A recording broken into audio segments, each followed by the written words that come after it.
Quantum schematics में फिर से एक बार आपका स्वागत है। मैं हूं आहिर परेश के। एक बार सक्सेसफुली रजिस्ट्रेशन और एक्टिवेशन करने के बाद इस टूल को हम कैसे यूज करें, तो आइए देखते हैं। सबसे पहले हम अपना स्कीमेटिक टूल ओपन कर लेंगे। उसके बाद हमने यहाँ पे प्रयास किया है कि हमारे रनिंग ब्रांड को ज़्यादा से ज़्यादा स्कीमेटिक्स ऐड कर सके। जैसे कि यहाँ पे आप देख पा रहे हैं, सैमसंग में हमने यहाँ पे सीरीज वाइज ऐड किया है और सीरीज के अलावा भी जो मॉडल है उसको हम ब्रांड के कोड नेम से जो भी है उसके हिसाब से यहाँ पे हमने सेट करके रखा है। तो आप देख पा रहे होंगे कि ए सीरीज में हमने एक बहुत बड़ा डेटाबेस यहाँ पे ऐड किया हुआ है। जैसे कि यहाँ पे आप देख पा रहे हैं, इस तरह से हमने डेटाबेस ऐड किया हुआ है। यहाँ पे हम ओपन करके देखते हैं A23 5G मॉडल को। तो जब तक ये लोड हो रहा है तब तक हमें कुछ नहीं करना है, उसके बाद में ही हमें यहाँ पे काम करना है। जैसे कि देख पा रहे हैं, यहाँ पे हमने लेआउट और स्कीमेटिक्स को ओपन करके रखा है। तो इसमें हम PDF फीचर को देखें तो यहाँ पे सारे कंट्रोल दिए हुए हैं। यहाँ पे आप चाहे तो यहाँ से भी आप जूम कर सकते हैं और इसको हमने माउस के स्क्रॉल के ऊपर भी दे रखा है। अगर आप स्क्रॉल को रोटेट करेंगे तो ये जूम इन जूम आउट होगा, जैसे कि आप देख पा रहे हैं। इस तरह से अगर आप चाहे कि बहुत सारे पेजेस है हमारे PDF में, तो सीधा टाइप करके आप ऐसे भी आप मूव कर सकते हो। और आप यहाँ से चाहते हैं तो यहाँ से भी आप रोटेट कर सकते हैं, इस तरह से। यहाँ पे हमने एक दूसरा फीचर दे रखा है ड्यूअल मोड विंडो का। तो ड्यूअल मोड विंडोज जो है उसको यूज करने के लिए आपको यहाँ पे क्लिक करना है, इस तरह से। लीजिए, ये हो गया हमारा ड्यूअल मोड विंडोज। इस तरह से हम दो PDF में एक साथ काम कर सकते हैं। और वापस इसको सिंगल मोड पे करना है तो वापस उसी के ऊपर क्लिक करना है, ऐसे। तो ये वापस से सिंगल मोड हो गया। अब मान लीजिए कि 3-4 टैब ओपन है, तो कैसे यूज करें। तो जैसे कि मैं यहाँ पे और भी ओपन कर लेता हूँ टैब।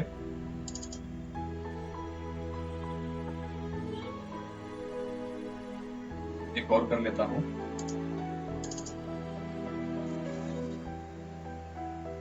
देखिए, अभी हमारे सामने 4 टैब ओपन है अलग अलग, और मैं चाहता हूँ कि इसको मैं ड्यूअल विंडोज में यूज करना चाहता हूँ। तो इसके ऊपर क्लिक कीजिए और ड्यूअल विंडोज पे क्लिक कीजिए, तो ये ड्यूअल मोड हो जाएगा। अब मान लीजिए कि इसमें ड्यूअल मोड पे मैं ये जो बगल वाली टैब है उसको बदलना चाहता हूँ। तो मैं जिस टैब पे क्लिक करूंगा वो टैब यहाँ पे आ जाएगी, यहाँ पे राइट हैंड साइड पे।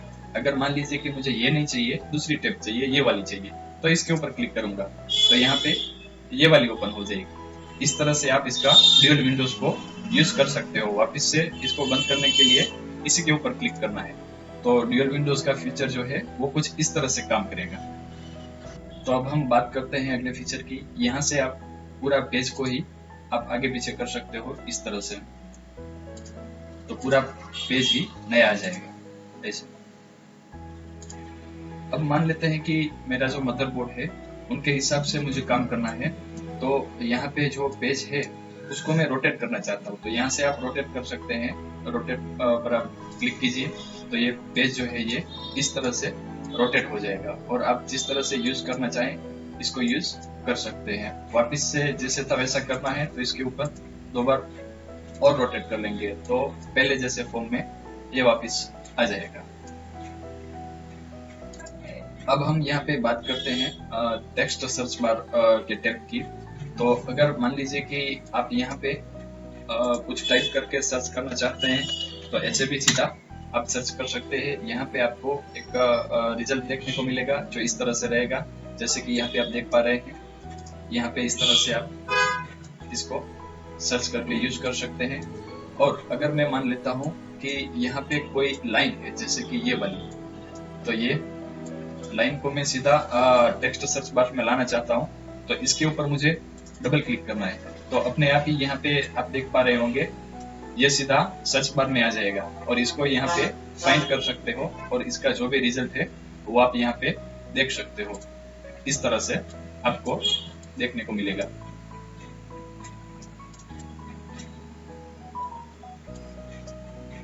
मान लीजिए कि मैं यहाँ पे क्लिक कर लेता हूँ, तो यहाँ पे मुझे डबल क्लिक करना है, तो ये इस तरह से टेक्स्ट बार में आ जाएगा और यहाँ से आप वापस फाइंड कर सकते हो। इस तरह से आप सर्च बार को यूज कर सकते हो। तो अब हम बात करते हैं हमारे डेटा शीट के ऊपर। तो डेटा शीट में भी हमने प्रयास किया है कि इसमें बहुत सारे मॉडल ला सके। तो यहाँ पे आप देख पा रहे होंगे, यहाँ पे हमने अलग अलग कैटेगराइज करके रखा हुआ है। जैसे कि ऑडियो की डेटा शीट मैक्स 9850, इसके ऊपर क्लिक कर लेता हूँ तो ये लोड हो जाएगी। अगर कोई बड़ी फाइल हुई तो यहाँ पे आपको थोड़ा वेट करना है। लीजिए, ये ओपन हो गई। तो इस तरह से हम क्लिक करके पेज को पूरा अप डाउन कर सकते हैं। इस तरह से आप डेटा शीट्स का भी यूज कर सकते हो। अब हम बात कर रहे हैं यहाँ पे आईसी सर्च बटन की। तो आईसी सर्च में हमने प्रयास किया है कि ज्यादा से ज्यादा आईसीओ का डेटाबेस हम इसमें ऐड कर सके, और अवेलेबल नहीं है तो आप हमें मैसेज छोड़ दीजिए, उसको हम जल्द से जल्द ऐड करने का प्रयास करेंगे। अब मान लीजिए कि मैं यहाँ पे टाइप कर रहा हूँ WTR 2965 और मैंने कर दिया एंटर। देखिए, आपके सामने एक बहुत बड़ा डेटाबेस रेडी है। तो ये कौन से मॉडल में कौन सी आईसियां लगती है, ये यहाँ से आप देख पा रहे होंगे। मैं यहाँ पे टाइप करता हूँ सपोज PM 8916 और एंटर कर दिया। देखिए, यहाँ पे आपको बहुत सारी आईसीओ का डेटा आपको देखने को मिलेगा। आप यहाँ से चाहे तो टैब को आप एडजस्ट कर सकते हैं। इस तरह से यहाँ पे टैब एडजस्ट हो जाएगी ताकि आपको पूरा नाम देखने में कोई दिक्कत ना हो। इस तरह से यहाँ पे आपको बहुत सारी जानकारी मिलेगी, जैसे कि पार्ट नंबर है, मैन्युफैक्चरर है, इनका पार्ट्स का डिस्क्रिप्शन है, वो किस चीज की आईसी है, किस टाइप की है। जैसे कि यहाँ पे आप देख पा रहे हैं ये कितने पिन की है या फिर ये कितने लेग की है। अगर डिजाइन का लोकेशन अवेलेबल है तो यहाँ पे आपको डिजाइन का लोकेशन भी आपको देखने को मिलेगा, इसकी कंपनी, फिर ये कौन सा मॉडल है और टेक्निकल उसका कोड नेम जो रहता है, तो वो भी आपको मॉडल नंबर इस तरह से आपको देखने को मिलेगा। अब यहाँ पे कोई नई लेटेस्ट मॉडल का हम डालते हैं, जैसे कि PM 4450C और एंटर करते हैं। देखिए, यहाँ पे हमें इसका भी रिजल्ट देखने को मिल जाएगा। जैसे कि ये 5G मॉडल में लगती है तो उनका नाम है। इस तरह से आप और भी आईसी को सर्च कर सकते हैं। अब कई बार हमें पता होता है, पूरा नाम पता नहीं होता है।